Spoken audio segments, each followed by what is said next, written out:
Mike, it's been a big couple of days. Have you had a chance to have a debrief with the players and discuss everything that's been going on? Yeah, I mean, I think we're just focused on the team and things like that. There's a lot of things that go on outside of our control, and we can control what happens here with this team, what we're trying to achieve and what we're trying to accomplish. I would just say, there's nobody in the organization that, is happy with the January results. We've had a hell of a run. It's been a really, really good season. You're constantly trying to figure out ways to move the group forward and be better, and that's what we're trying to do. Obviously, there's rumours of a meeting. Have you addressed that with the players? Have you spoken to them directly about that? And do you have their backing? Yeah, no, I honestly, I don't think I need to with those things. I think we constantly have meetings. I think in every organization, you're always trying to, you got your good's got to be better and your better's got to be best, right? It's old San Antonio motto. You're always trying to meet and move the group forward and figure out how to, solve problems, right? And how we can, be the best version of ourselves. I've said that multiple times, that we want to be the best versions of ourselves at the end of the year. We want to be healthy and we want to be playing at our best. Nobody's happy with the results in January, right? And we're always trying to just solve the problem and move the thing forward. Everything to me has been sort of normal. I'm kind of more surprised that there's any sort of, text or anything about something outside of it, because it's just normal behavior. I think every organization would meet and try to, be better. Do you think it's appropriate then for an opposition's assistant coach to be saying what he said? Yeah, I'm not really all up to speed on that, to be honest with you. I'm only. With due respect, Yeah. someone's come out saying your job is in Yeah. danger. He's an opposition assistant coach. I would think you would be up to speed with something. Yeah, I know Andrew Bogut's a hell of a coach, right? And they've done a hell of a job in Sydney. Everybody at this day and age has an opinion, right? And I can only focus on the things that Mike Wells can control, and that is something that Mike Wells cannot control. I'm focused on my team and the group, and to me, organizations and teams are made when adversity hits, and this is the first time that there's been a little bit, and that's what I'm solely focused on, is the group and how we can represent Adelaide in the best way possible and give our fans and our ownership and our whole team everything that they want, which is the championship. And I'm trying to solve that puzzle. And obviously, part of that is the ownership and Grant. You've had conversations with him, I'm sure. You've got his backing 100% as well. Yeah, Grant, myself, Nick Barbato, Matt Wesson, man, we meet all the time. So I don't really understand all the other things, whether it's coffee, whether we just meet in the office, whether we're passing, whether we're at a game, after a game, before a game. Those are just normal things. They've been around. Their support of me, since I took over has been unwavering. I feel very, very supported by those guys. They've given me, we talked about last year's journey a whole bunch. We talked about, how we rebuild it this summer, all of us kind of getting in a room and,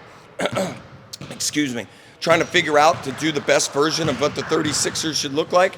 And, man, I think we've had a hell of a year. In the calendar year of 2025, I know we're the best team in the NBL with the most wins. I know that, I think everybody would say if it's February 1st and you got 4 games to go and you're in first place, we'd take that.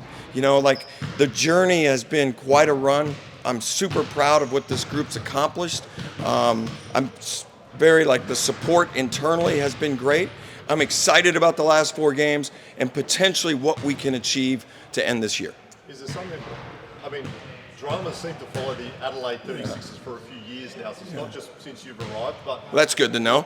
when you think about the Kendrick stuff, the Montrez stuff, the fights, all the stuff that's been going on, is there anything in the way that you go about your business or your style of coaching that maybe attracts a little bit of this negative potential? Yeah, well, I have no idea about the things that happened before Mike Wells was here.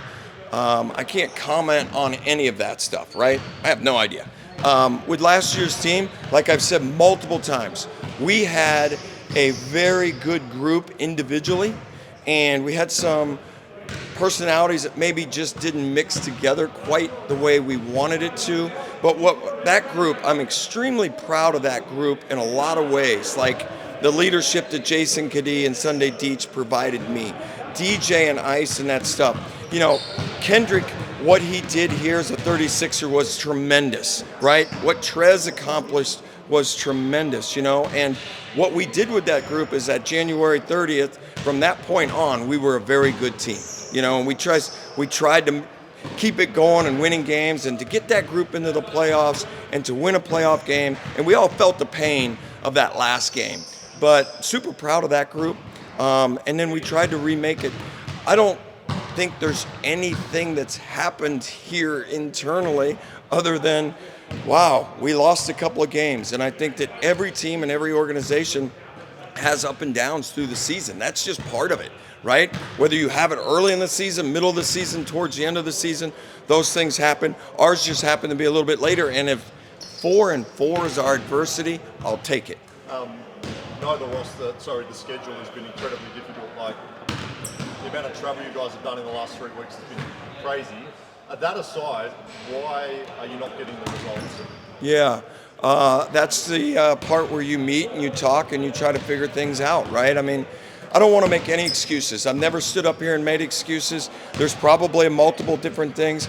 But as a coach, you're going to have to say it's going to be the defense, right? It's got to be the defensive end. You got to recommit to the defensive end. That's been our focus on the defensive end because you got to get up. The majority of the year, right, we started off slow on defense. We really creeped up in there 3 to almost 2 and rebounding, right? And when we do those things, we're a pretty good team. We played good teams in January, maybe the travel, all those things. I can't judge all that.